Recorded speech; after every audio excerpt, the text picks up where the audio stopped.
Welcome to Election R&D. I'm Bob Shrum, the director of the Center for the Political Future at USC Dornsife. I'm here with my co-director and friend, or frenemy, Mike Murphy. And we're privileged to do this in cooperation with the Rancho Mirage Writers Festival. And shout out to Jamie Kabler and Deborah Chu. Our next Election R&D will be on Thursday, October 8th, with Minion Moore, who was a high official in the Clinton administration, to talk about the vice presidential debate. Today, we're going to do something a little different. We're going to talk for a shorter period of time ourselves so that we leave more time for questions. And I guess I have a take on what happened last night, but I think I'll let Mike have first crack at it. Trump's down in most of the swing states and nationally, and Biden's lead has been steady and has lasted over a long period of time. What was the impact of last night's debate, Mike? Yeah, well, I think you have to break it into two parts. One is the impact that we had the lowest televised moment of a presidential campaign in American history. It was horrible.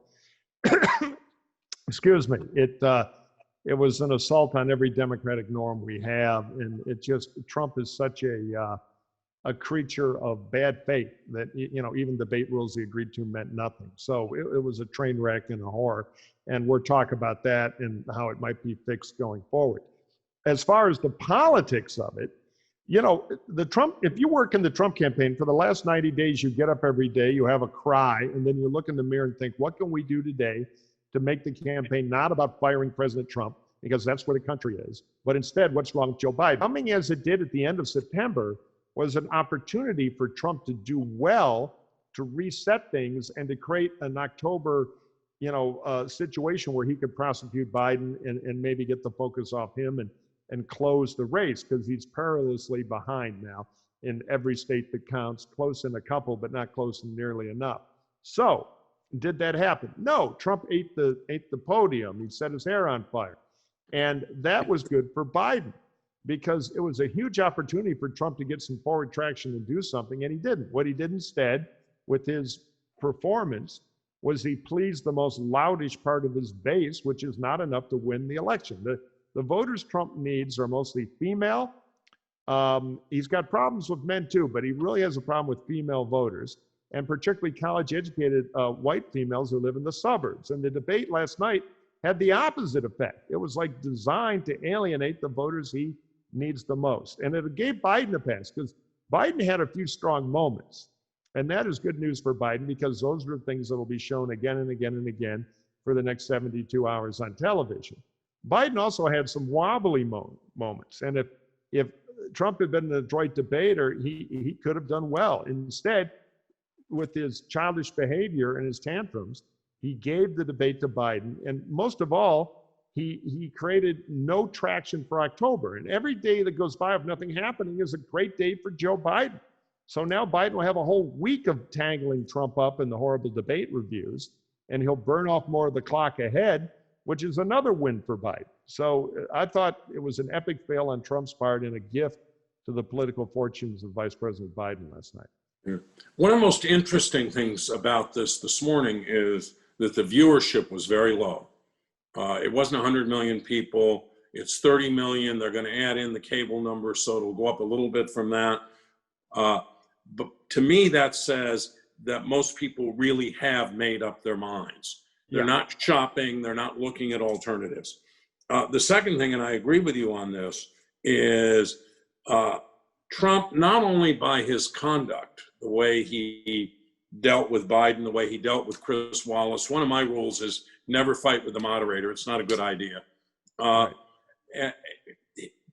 in addition to that, when he told the Proud Boys to stand back and stand by, when he refused to condemn white supremacy, the very voters he has to get, women in the suburbs, college-educated white women, and at least some people of color, were pushed away from him. And so I think that's a very significant tell. Thirdly, I thought Biden's best moments were often when he wasn't engaged with Trump, when he looked straight into that camera and he talked empathetically about the real problems the people were facing in their lives, whether it was the economy or COVID or the whole sense of racial division.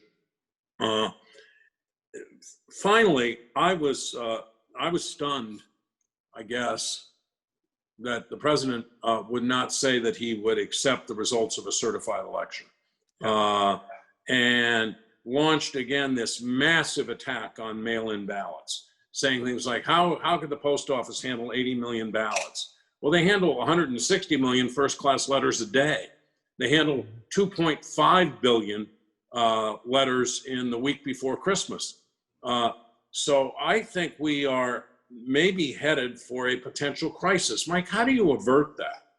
Well, a couple of things. One, I want to agree with you. The big news was the Proud Boy stuff and the white supremacism. It's unthinkable an American president wouldn't condemn that. Second, he had no kind words to say to Joe Biden about his son, a decorated veteran, which was incredibly unfeeling and crude and, almost the emotional sterility of a sociopath.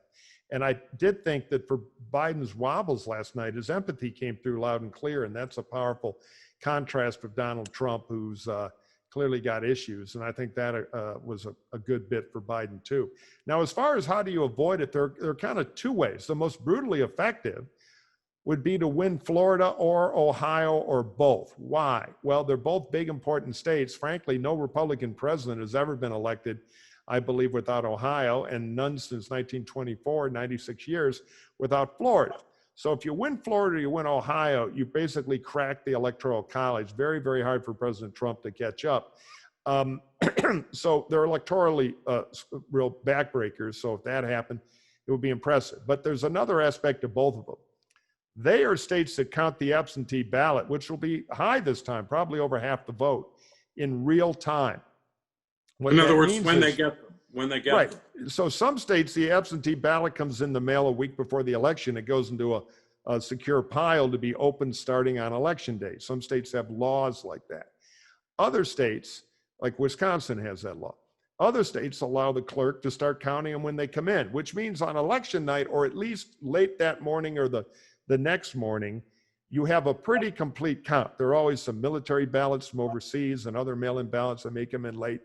But 95% of the vote by noon the next day. So it's very definitive. There's no mystery 30% of the vote out there waiting. Well, Ohio and Florida both do it that way. So if either of them report, they will report fast.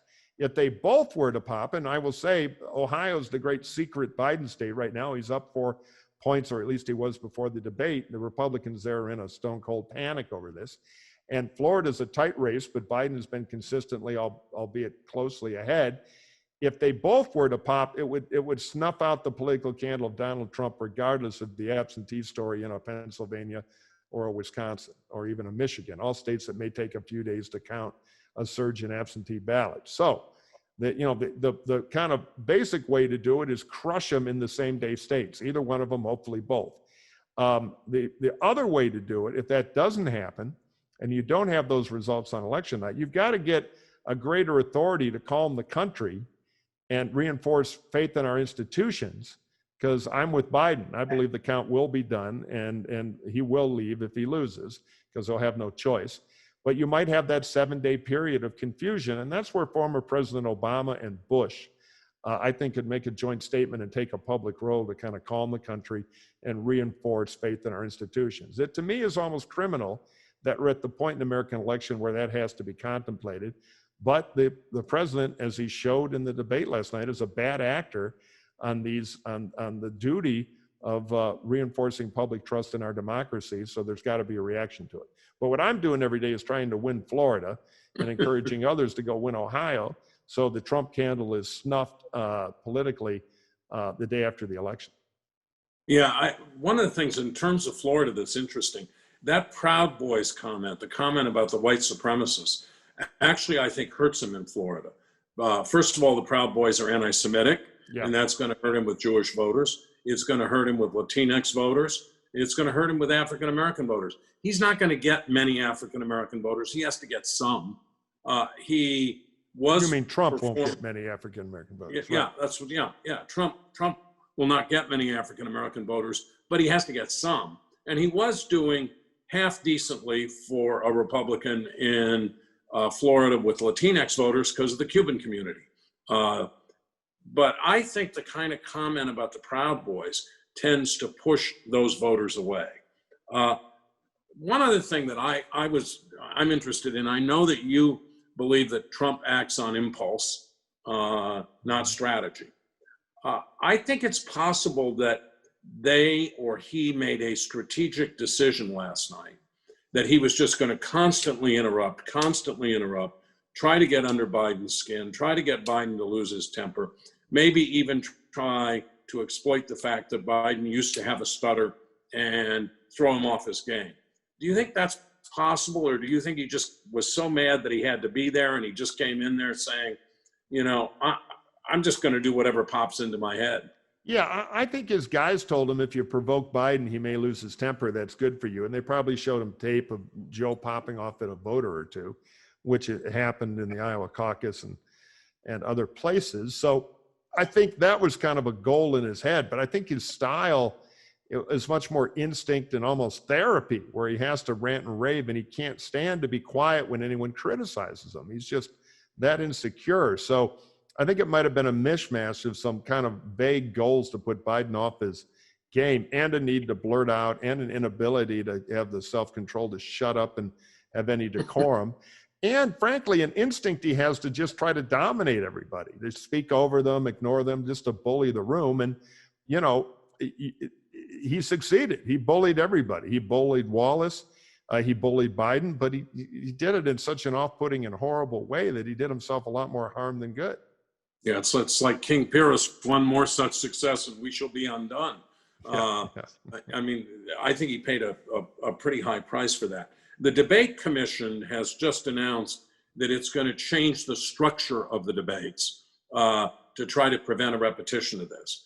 I think the only thing they could do that would work, two measures, is first go back to the kind of basic Kennedy-Nixon structure of the debates, where people have an answer, they get a response, they might get a rebuttal. That was what was done in 2004, for example, in the Kerry Bush debates. And secondly, don't turn on the mic of the person who isn't supposed to speak, or at least give the moderator the option of turning off the mic. Now, this next debate is going to be a town hall debate. Right, a little different. And so you've got to have some rules, or it's just going to descend into, can I say what was said on CNN last night? Of course. It's just going to turn into a shit show.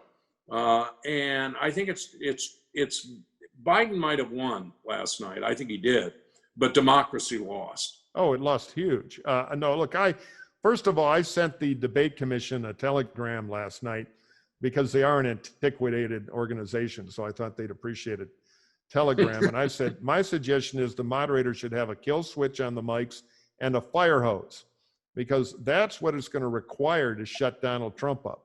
I definitely think a mic kill switch is in order, because turning off the mic is the only thing that'll have an impact. You can't politely say, sir, you're breaking the, I mean, Wallace, who's a tough interviewer, tried all that stuff. And remember, Trump doesn't have shame. Shame normally works on politicians, but it doesn't work on Donald Trump. So there needs to be a different toolbox, and I hope they develop it. Just to echo your point, the next debate is a town hall, and it's trickier. If Trump wants to start yelling at the audience and getting in fights with audience members with his uncouth behavior, he's welcome to, because that'll hurt him even more. It'll play even worse. I mean, one thing Trump forgot last night was what any television professional will tell you is the first rule of television to any performer. You are in somebody's living room, behave. And he did the opposite. He basically peed on grandma's carpet. He kicked the cat. And that kind of activity, it just, in the subtext of it, the tension of it, the madness of it, it only plays in a steel cage wrestling match in a backwater southern town somewhere. So this town hall debate will be an interesting test of, will Trump learn from his mistake, and will the audience of voters asking questions pull him back at all, or will we see this horrible thing 2.0? And to your earlier point, excuse me, the debate was so awful I got a little cold from it. will the ratings drop even further? Because so many people have decided, and frankly, they see no reason to sit through such a painful and ridiculous experience. So I think what we should do, and I think you have the questions in front of you, is talk a little less ourselves and respond to the questions that people have. What? We don't get to talk? Outrageous. No, you are right. We will do a favor to our audience here. So let me check the, let me do a little admin here, because I've got a few notes from the all-powerful Erica, who really runs the place. And she is urging me properly to urge you, the audience, to please sign up for our Center for the Political Future weekly newsletter. And so you never miss one of our Zoom calls or an event. We have a lot of programming we do. So you can do that. I believe you can click on the chat function here on Zoom, or when in doubt, go to our news, go to our website at the University of Southern California. Just Google USC Center for the Political Future. We also have a Twitter feed, USC POL Future, and that can keep you up to date too. So now we have a question from, anonymous. Some GOP voices are saying that Trump seemed healthy, vigorous, sharp, and in charge, and Biden seemed frail, forgetful, and like he was really missing a step. What are your views on their physical demeanor in last night's performance, Bob? Well, first of all, I thought Biden was very comfortable in his own skin. He smiled a lot. He was spontaneous. And one of the things that, and I think Sleepy Joe is gone, by the way, and I think they ought to stop talking about Sleepy Joe, because all they're doing is helping him. Trump scowled throughout the entire debate. I didn't see him smile once. I didn't see a single empathetic human connecting moment, which is what you look for in these debates. So I guess if you're in the Republican spin patrol, you got to put something out there. But I'd say listening to the overwhelming commentary last night, there's not much doubt in my mind that Biden did very well. There is one fly in the ointment, and maybe Mike, you could comment on this. 9 of the top 10 Facebook posts that are having interactions today are from pro-Trump people. Does that tell us anything significant? Well, I think it tells us there's intensity within the Trump world. But, as we know from elections, that when you get 40% of the vote and your 40% all do cartwheels coming to the polls to vote for you, that doesn't change the arithmetic. A lukewarm vote is equivalent to a deliriously happy vote. Now, my view is Biden did look old last night. And if Trump had been a normal debater, I think he would have given him a real run for his money. If Mike Pence had been debating Biden, it may not have been such a good night for Joe. But Biden had a few strong moments. That's what will play on television. I think Biden overall showed remarkable composure with Trump next to him. And the fact that the president chose to act like an angry chimp makes Biden's performance much less important. Trump made the debate, like the election, about him and his failures. So even what I would call a wobbly Biden performance was effective enough, and it was sharp enough that I do think some of the Joe is senile stuff, as we've been both predicting for a while, should Biden do a decent debate, went up in smoke. But, it was not, Biden was not the home run king last night, but he didn't need to be, because Trump was, eating the scenery. Biden did enough that it was at very worst, if you love Trump, you still have to call the thing an embarrassment. And so that means nothing big happened to change the race. Trump doubled down on his problems, which is in itself a big win for Biden, because Biden's ahead, and every day that goes by is pretty good for Biden. So the Republicans can say that, and their 40% can all feel good about it, but their 40% is not enough to win. Again, Trump didn't get anybody he needed. He just doubled down on he didn't get the suburban house, right? As he calls them, suburban housewives. I call them suburban women, white college-educated women. I mean, all of the targets that he should have had going into that debate as I call them guideposts. I call them fierce women of excellence, because I want to keep my job at a university. But the truth is, what we should really call them is the voters who hold the key to the damn election.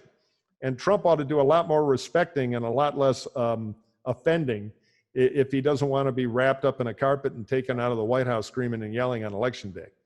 Okay, so we have another question from Diane Wallace. The debate, this is the debate. I think we kind of answered this, but we can kind of summarize our view. The debate commission has just announced that the coming debate formats will be changed. What would you two recommend for a different format? And knowing they will not take my advice to have a fire hose, I think we both feel the best deterrent to Trump is one, a structure of, okay, toddler Donald, you talk, now it's his turn, and those rules enforced by a mic kill switch. Yeah, I think that's right. I mean, you can have initial statement, rebuttal, and if you want to serve rebuttal, but I think opening this up to 5 or 6 minutes or 3 minutes or 2 minutes of back and forth spontaneously just ensures a train wreck. It ensures a dumpster fire on steroids, which is what I thought the debate was. Yeah, I agree with that. So this has been going around the social media world. Oh, you know, I forgot one thing in the Facebook question. Sorry, I'm a little groggy. We recorded Hacks on Tap in the middle of the night last night after the debate up on iTunes with myself and David Axelrod. So on Facebook, one of the things we're doing with our USC poll, to Bob's question about the posts that have a ton of likes or hardcore Trump posts, is, and nobody else is doing this, we're going to start pumping out this information to the media and others. In our USC Dornsife tracking poll, we are tracking Facebook information flow. We ask a question, hey, are you on Facebook? And a whole lot of people are at a fairly frequent level. Then we ask, are you hearing more good things or bad things from your friends and the things you follow on Facebook about Joe Biden? Are you hearing more good things or bad things about Donald Trump? So we're going to start releasing tracking information to kind of see what people are perceiving they get from Facebook. Now that is important because the main Facebook metric now is number of likes, which can be a measure of intensity, not a measure of what casual voters are hearing on Facebook as a channel of information. So I think that'll be a very interesting way in October to track that huge platform and how the campaign is playing out there. So check out our website to access that data, and you can kind of follow along at home.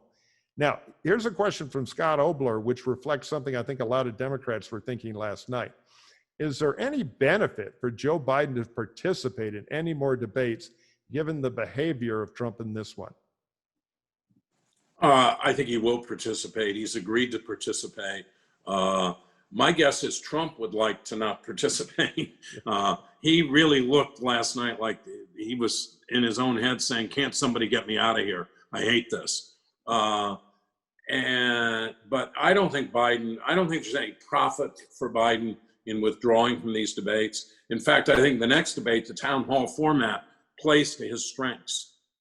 So I expect to see Biden there.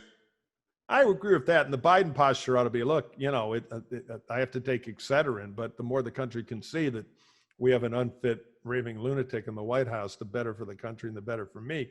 I do think in the concrete terms, the Biden campaign has answered this question. They will debate, but there were two moves they could make that I think would resonate and help them. One, I think they can answer the psychology of fatigue, that people are so tired after that debate. It's like going to the dentist. Do we have to do another one?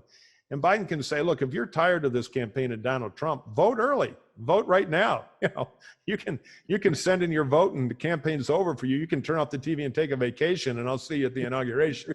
You know, I mean, he can urge people there's no obligation to stay tuned if they've made a decision.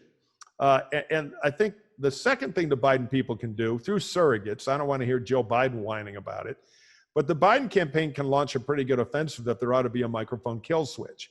And the Trump people, oh, we don't need it. And yes, you do. And it just sets up the predicate for more Trump misbehavior, which puts the Trump people on the defense. And it's good fodder for cable news to have a 4 or 5 day big fight about, does Donald Trump need a shock collar and a microphone kill switch because he can't handle a debate? It just reinforces all the stuff that's good for Biden, and it'll provoke the Trump people to have a stupid reaction. So I would have the campaign start that fight, but I would not link it to a threat not to appear. I would just bait the Trump people with it and pressure the media a little bit. And then I would have Joe show up and have him endure another one, and maybe with a little stronger counterpunching, because now he knows what what Trump's shtick is. Anyway, that would be my suggestion. Now, my favorite part of the debate is addressed in this anonymous question from our friend Anonymous. Biden called Trump a clown, told him to shut up, and told him, I think, to quit yapping. Chris Wallace did not call out Biden for these insults. He called out Trump a lot for disrupting. Was Chris Wallace biased? How do you think the other moderators will perform, better or worse than Wallace? Bob, you go first, and then I've got a few. I thought Chris Wallace did as well as he could have under very difficult circumstances. He's a completely straight shooter. He's on Fox News. He's built a reputation that he asks tough questions of both sides. And frankly, I thought in the exchanges that were going on between Biden and Trump, that Biden probably spoke for a majority of the country, or at least a majority of the viewers, when he said, "Oh, shut up, man." And I don't think there would have been any purpose in Wallace calling that out. What Wallace was trying to do was enforce the rules. The rules are not about what you say, but when you speak. And that's why he said, quite frankly, to the president, who was responsible, I think, for 71 interruptions last night. Biden, I think, was responsible for about 20. Well, Mr. President, you're the one who's doing this all the time. And please, can't you let us move forward and discuss the real issues? Yeah, I thought Wallace is fair, and he did the best job he could because, again, he was dealing with an angry chimpanzee. I wish he had one of those little boating air horn honker things, because a few of those blasts might have helped him. But, Wallace did about as well as he could, but Trump, bullied him too. And there's just a limit to the tools in a civilized debate you can use, and Trump didn't recognize this as a civilized debate. So I don't think he was biased. I thought some of the section, I would have led with COVID. I mean, I can quibble with some of the questions and how the segments were constructed. I thought those were actually a little too easy on Trump, but then, I'm a raving anti-Trump conservative. But all in all, I don't really fault Chris Wallace. I think net he was in an impossible situation and did pretty good. Now, it is true that Biden used language that in any traditional campaign or debate for president would be the headline. Calls him a clown. Oh, and there'd be all this pearl clutching. But Biden was a kitty cat in the insult department compared to Trump. And again, the predicate was set by Trump's behavior. So I'm going to give Biden a pass on that. But it's true, Biden didn't stand there like a statue the whole time. He did punch back a little. Sometimes it worked better than others. Now, to the question of what do I think about the other moderators? I believe the town hall, the next moderator, Steve Scully of C-SPAN, who is a wonderful human and a widely respected journalist.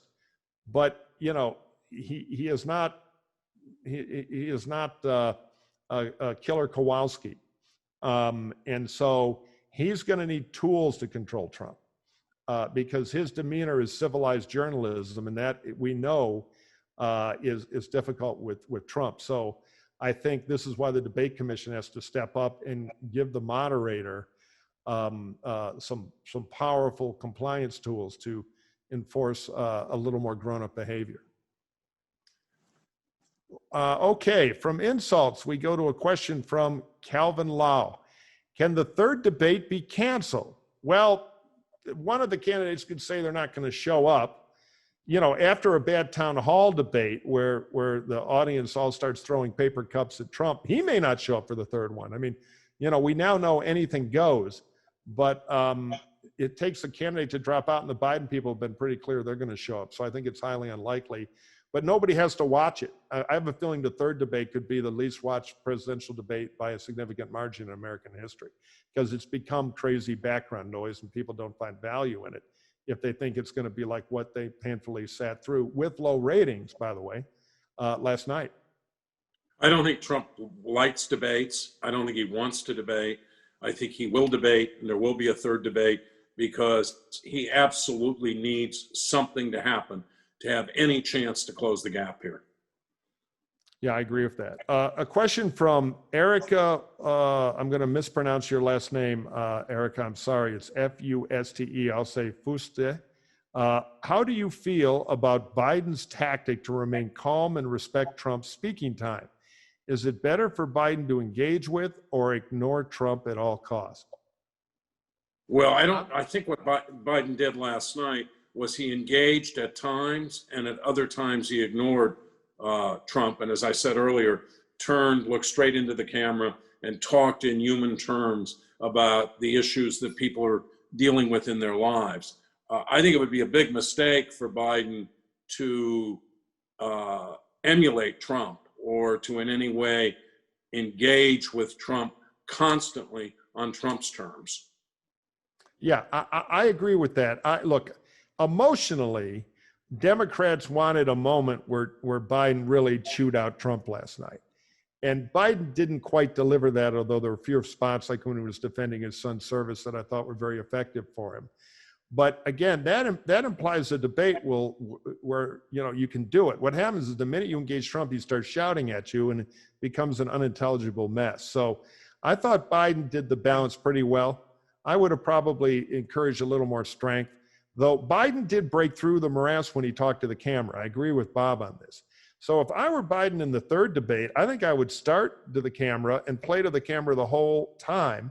And I would start with, look, I'm caught in a zoo cage with a crazy orangutan tonight. So I'm going to ignore the orangutan and I'm going to talk to you because I think you need a grown-up president who can bring the country together.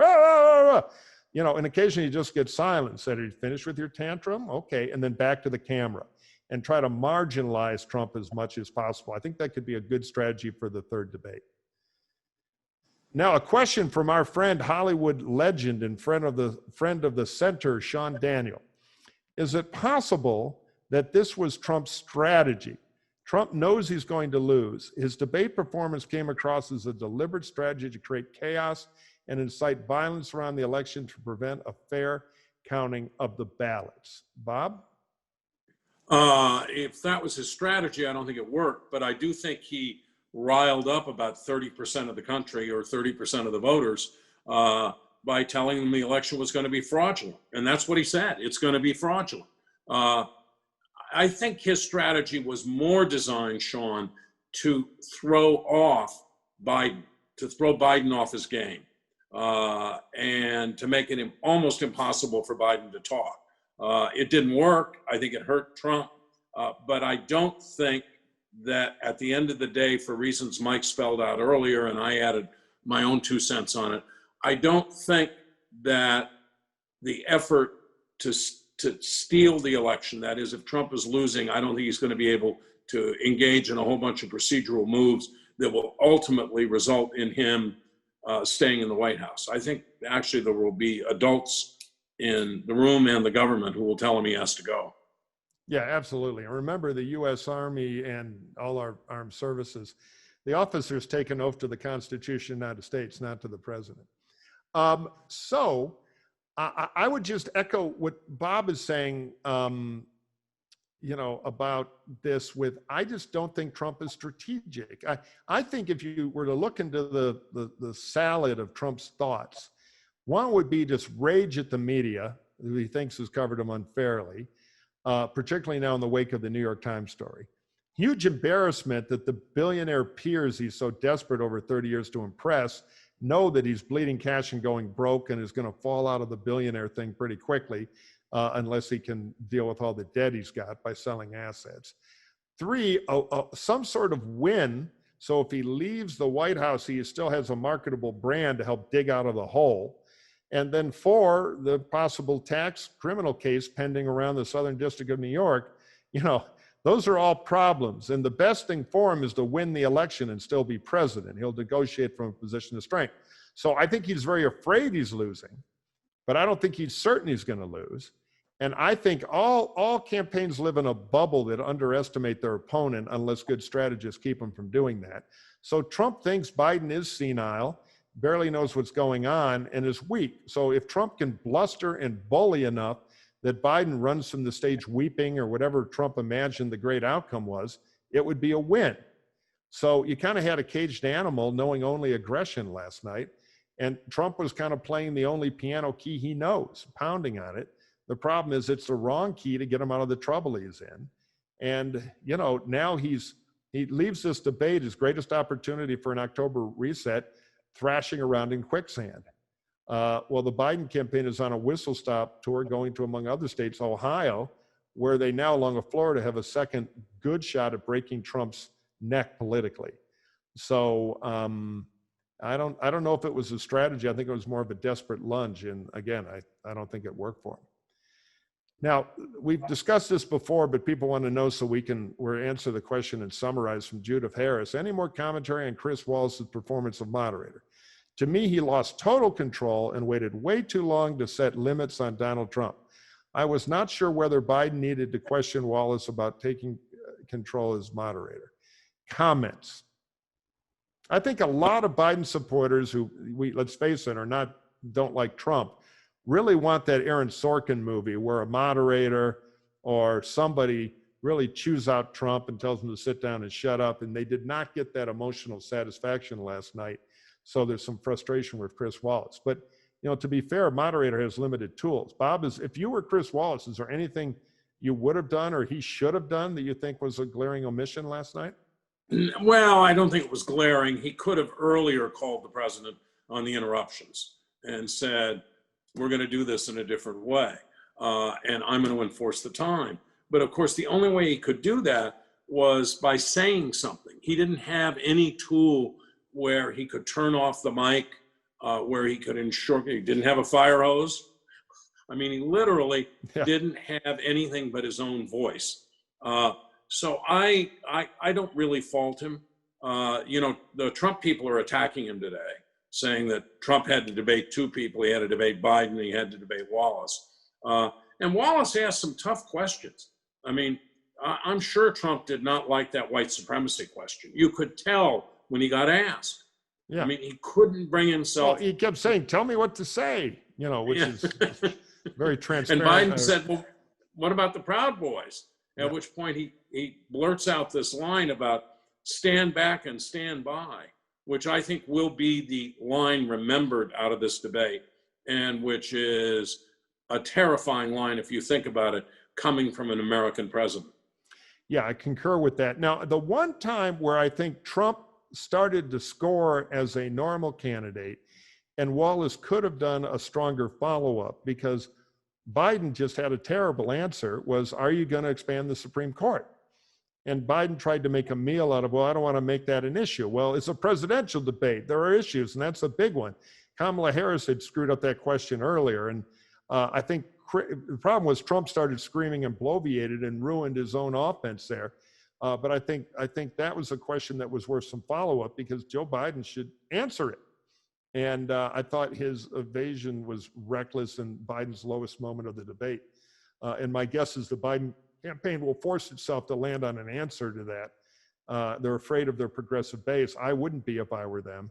People don't want it, and Biden could show a little leadership. But that is a vulnerability that got a little worse last night, which surprised me. But other than that, I don't have any substantial criticism of Wallace's moderate. Yeah.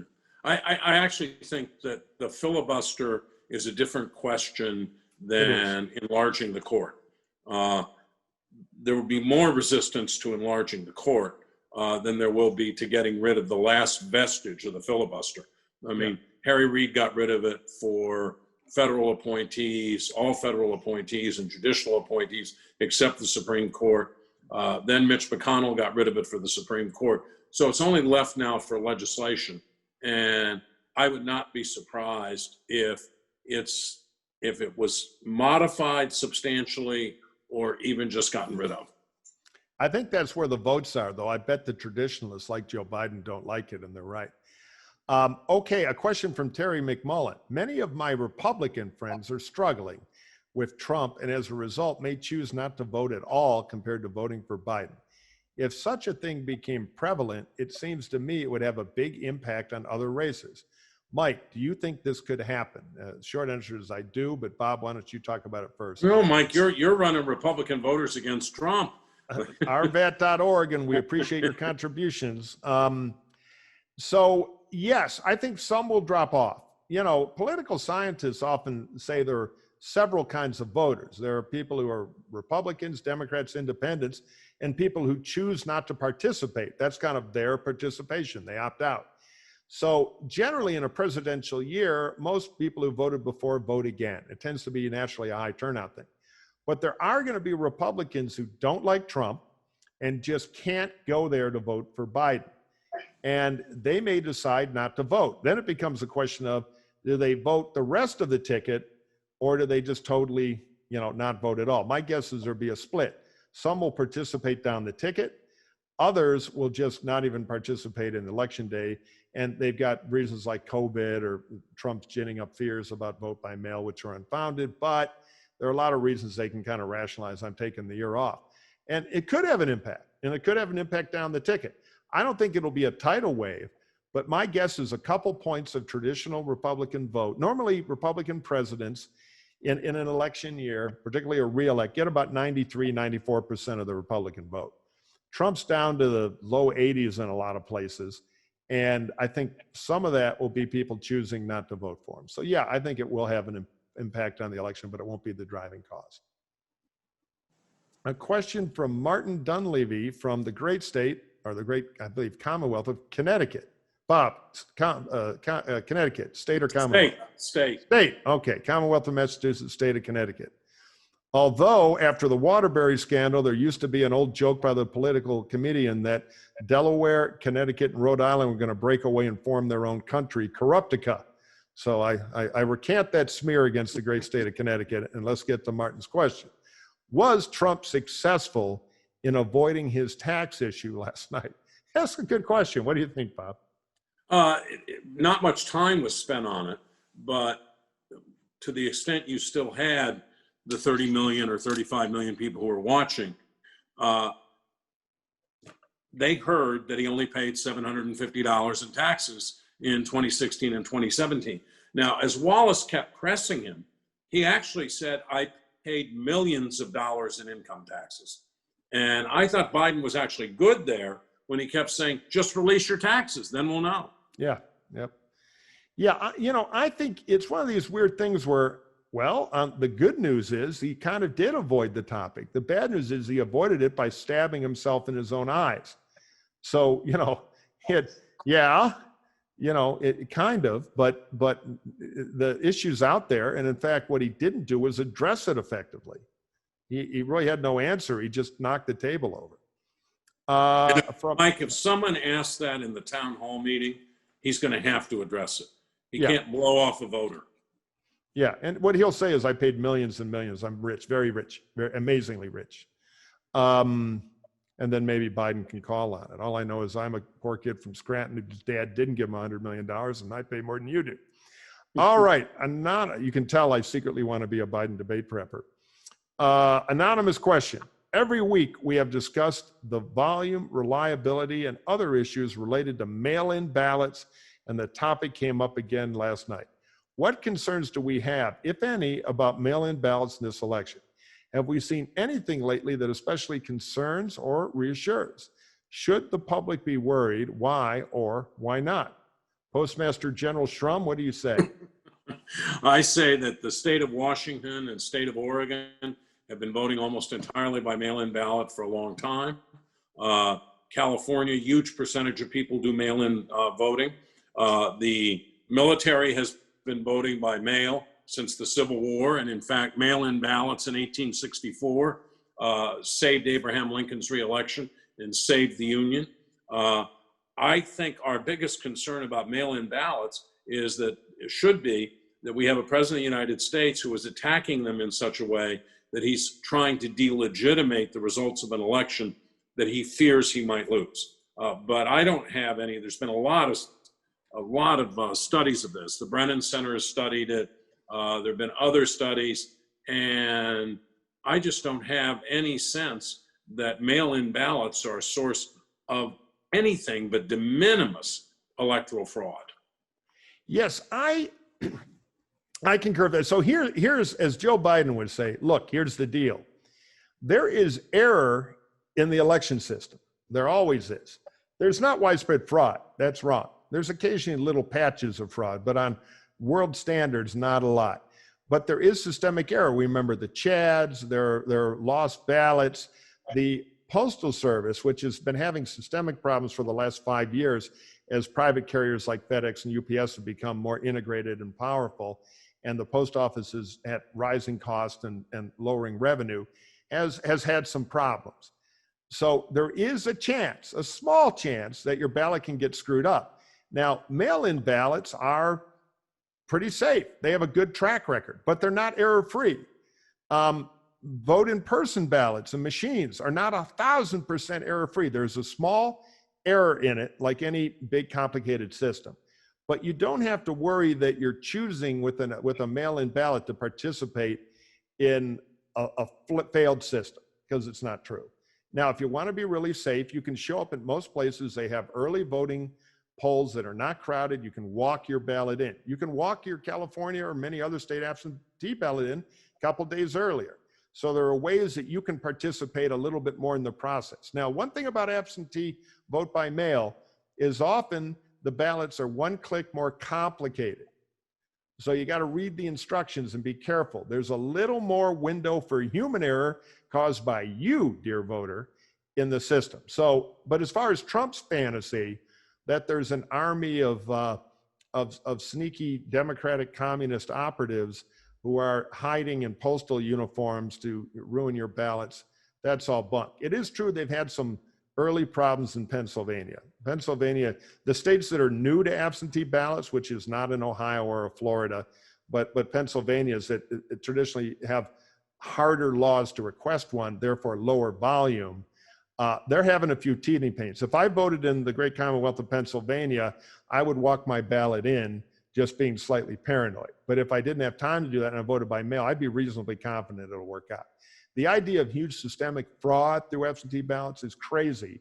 The absentee ballot system was essentially invented by Republicans who brought it to California, and it's helped them win a lot of elections.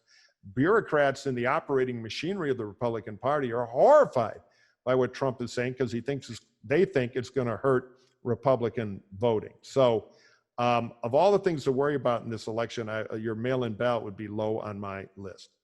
Bob, any final comments? Because I think it's time to wrap up here. No, I think I just want to thank people for watching. We're on this remarkable, fascinating, and sometimes repellent journey to November 3rd and beyond.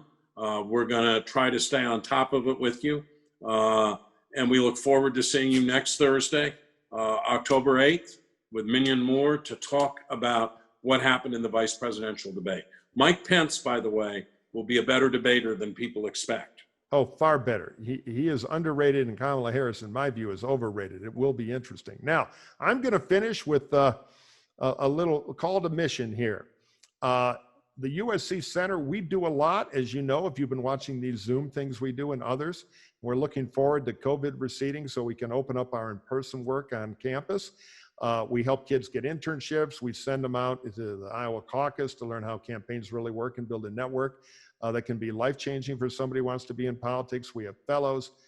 We do a ton of stuff, but we need your help. So Bob and I are urging you to support USC and the Center for Political Future by joining our elite Center Leadership Circle.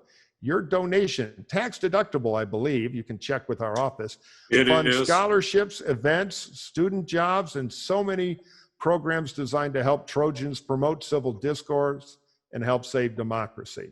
So you can check it out on our website. It's the Center for Legal Futures Center Leadership Circle, and it is our main way to be able to help fund a lot of the good work we do. You can make a real difference and get a tax deduction, so in your own way you might even be able to pay down at that Trump level. So with that, we thank you for joining. We'll be back soon, and Bob, I look forward to talking about the next debate with you after presidential debate number 2. Yeah, okay, take care. Bye-bye.